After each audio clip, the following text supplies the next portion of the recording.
हाँ जी, ਤੁਹਾਡਾ ਕਦੋਂ ਹੋਇਆ ਸੀ ਮਿਨੀ ਗੈਸਟ੍ਰਿਕ ਬਾਈਪਾਸ? 1 ਅਕਤੂਬਰ ਨੂੰ ਹੋਇਆ ਸੀ, 1 ਅਕਤੂਬਰ 2010 ਨੂੰ।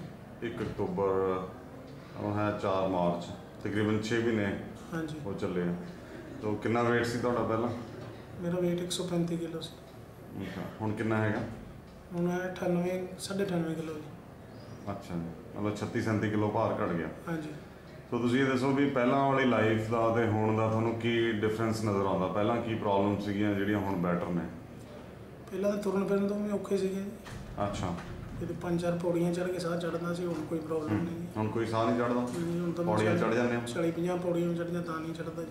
ਅੱਛਾ, ਤੇ ਹੋਰ ਕੋਈ ਪ੍ਰੋਬਲਮ? ਰਾਤ ਨੂੰ ਘਰਾੜੇ ਵੱਜਦੇ ਸੀ ਪਹਿਲਾਂ? ਹਾਂਜੀ, ਘਰਾੜੇ ਵੱਜਦੇ ਸੀ। ਹੁਣ ਵੱਜਦੇ ਆ? ਘੱਟ ਵੱਜਦੇ ਆ ਜੀ, ਪਹਿਲਾਂ ਘੱਟ ਵੱਜਦੇ? ਅੱਛਾ, ਤੇ ਹੋਰ ਕੋਈ ਇਸ ਤੋਂ ਇਲਾਵਾ ਕੋਈ ਸ਼ੂਗਰ ਵਗੈਰਾ ਵੀ ਸੀ ਪਹਿਲਾਂ ਤੁਹਾਨੂੰ? ਸ਼ੂਗਰ ਹੈ ਸੀ। ਅੱਛਾ, ਹੁਣ ਨਾਰਮਲ ਆਉਂਦੀ ਹੈ ਸ਼ੂਗਰ? ਨਾਰਮਲ 72 ਹੈ। ਕੋਈ ਦਵਾਈ ਤਾਂ ਨਹੀਂ ਲੈ ਰਹੇ ਸ਼ੂਗਰ ਵਾਸਤੇ? ਨਹੀਂ, ਕੋਈ ਦਵਾਈ ਨਹੀਂ। ਬਾਕੀ ਆਪਣਾ ਕੈਲਸ਼ੀਅਮ ਵਾਈਟਾਮਿਨ ਜਿਹੜੇ ਤੁਹਾਨੂੰ ਪ੍ਰਸਕ੍ਰਾਈਬ ਕੀਤੇ ਆ ਉਹ ਡੇਲੀ ਲੈ ਰਹੇ ਹੋ? ਉਹ ਡੇਲੀ ਲੈ ਰਹੇ। ਉਹ ਮਿਸ ਨਹੀਂ ਕਰਨੇ ਹੁੰਦੇ ਤੁਸੀਂ? ਨਹੀਂ, ਉਹ ਡੇਲੀ ਲੈ ਰਹੇ। ਬਾਕੀ ਹੋਰ ਕੋਈ ਐਕਸਰਸਾਈਜ਼, ਕੋਈ ਵਾਕਿੰਗ ਵਗੈਰਾ ਕਰਦੇ ਹੋ? ਵਾਕਿੰਗ ਕਰੀਦੀ ਸਵੇਰੇ 10-15-20 ਮਿੰਟ। ਅੱਛਾ ਜੀ, ਠੀਕ ਆ। ਆਪਰੇਸ਼ਨ ਦੀ ਕਿੰਨੀ ਤੁਹਾਨੂੰ ਤਕਲੀਫ ਹੋਈ ਆ? ਕੋਈ ਪਤਾ ਲੱਗਿਆ ਆਪਰੇਸ਼ਨ ਵੇਲੇ? ਬਾਅਦ ਦੇ ਵਿੱਚ ਕਿੰਨੀ ਤਕਲੀਫ ਹੋਈ? ਕੋਈ ਤਕਲੀਫ ਨਹੀਂ।